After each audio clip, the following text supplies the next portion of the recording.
During the year I spent shooting with the iPhone 12 Pro, its ultra-wide camera was always my least favourite of its three cameras. I mean, I took some pictures with it that I quite like, but I held it in such disdain overall that instead of using the ultra-wide that came built in, I would attach this Moment 18mm ultra-wide instead. So I was very pleased when I heard that the 13 Pro Max would be getting a new one. It has a larger f1.8 aperture, phase detection autofocus, 2cm macro, and with iOS 15, it can shoot in RAW. Now this sounds like an ultra-wide I actually want to use, but how does it perform in the real world and how does it compare to the 12 Pro?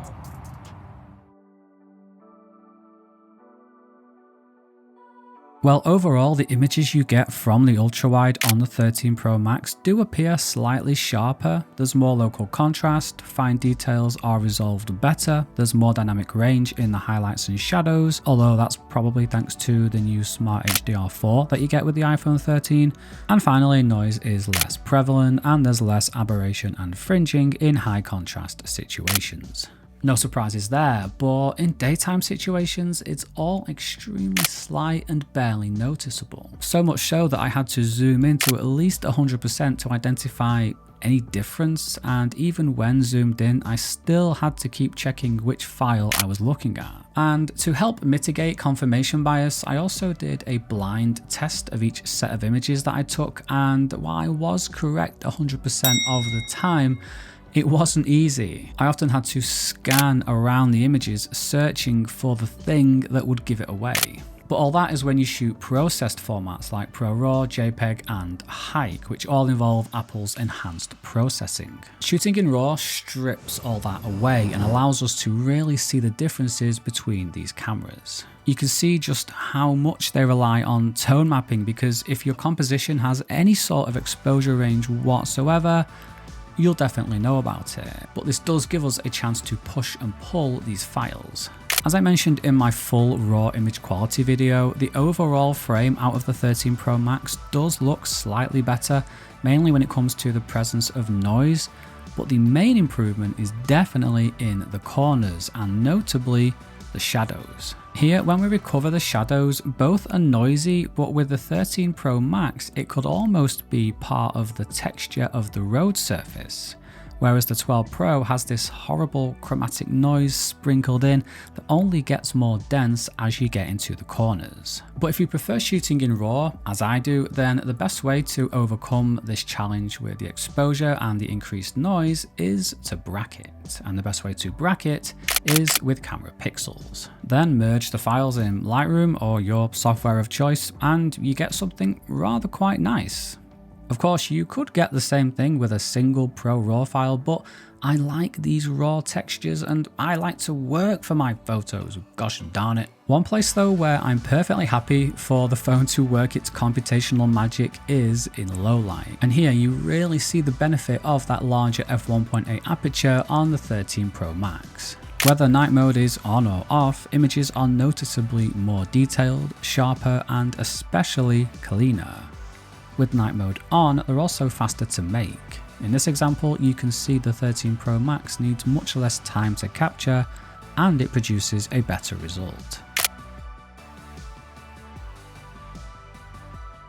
So the 13 Pro Max's ultra-wide is slightly better in daylight, clearly better in low light, but the most exciting thing about it for me, and one area where the 12 Pro just can't compete whatsoever, is with macro.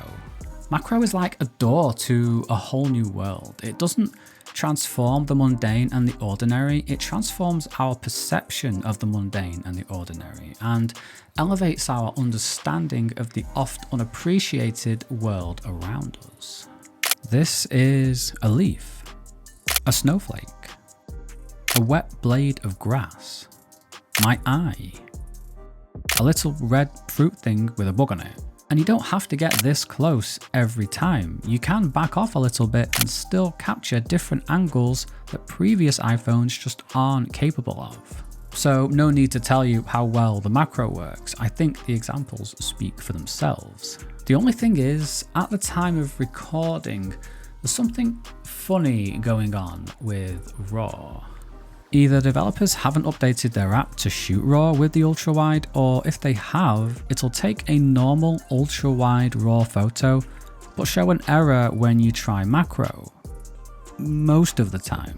Sometimes it'll work though, but it is getting rarer and rarer. Like today, for example, it didn't work for me at all, which is very strange because the macro is optical. It's to do with the physical lens, right? It's nothing to do with iOS or software or anything like that. So I don't know how this could be happening. Maybe one of my developer friends can weigh in the comments, because this one is just beyond me. Anyway, from what I've seen overall, the ultra-wide on the 13 Pro Max is definitely a step in the right direction, but the size of the step depends on what type of photography you do. But you know what? While I was going through all of the photos that I've captured for this video with both the 13 Pro Max and the 12 Pro, I'm looking at them and I'm thinking, Dave, these photos look good. They look all right. Like, the image quality, like, most people would be very, very happy with it. Like, what are you so down about the ultra-wide for? And I think it's the focal length and the field of view itself. I'm just not an ultra-wide person. Like, when I'm walking around and I can see compositions that I like, they're always within that 35 to 50 millimeter sort of range. That's just what I like and what I'm drawn to. Anything wider than that is just like alien to me. I don't know how to compose for it. And very rarely do I see an ultra-wide shot that I don't want to crop in. And I don't think I've actually captured an ultra-wide shot that required that larger field of view to fit everything in. Even a few years ago when I was shooting Nikon, I had a 14 to 24 f2.8, which is a very expensive, like one of Nikon's legendary world-renowned lenses. And here's me, this guy in Romania, just not liking it and not taking to it. But it wasn't the lens's fault. It was the image quality was mind-blowing. It was me not knowing how to compose an engaging shot with a lens that wide.